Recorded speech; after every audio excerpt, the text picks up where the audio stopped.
Un anno fa hanno scelto di entrare a Vo, paese blindato, epicentro del primo cluster di Covid in Veneto e in Italia, e hanno prestato servizio per curare i pazienti. A distanza di un anno, i medici Maria Teresa Gallea, Paolo Simonato, Luca Sostini hanno ricevuto il premio Bontà che ogni anno l'Arciconfraternita di Sant'Antonio assegna alle persone testimoni di bene.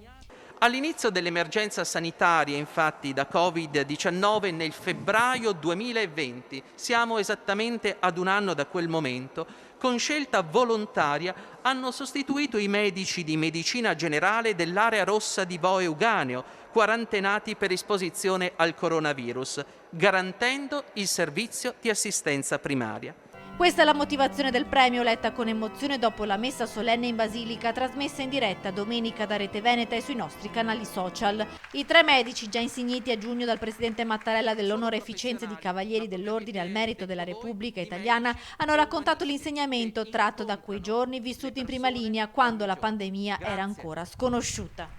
Abbiamo fatto solo piccoli e pochi passi nel nostro percorso professionale, quindi non ci sentiamo di dare grandi insegnamenti. Però quello che questa esperienza ci ha insegnato e che ci sentiamo di trasmettere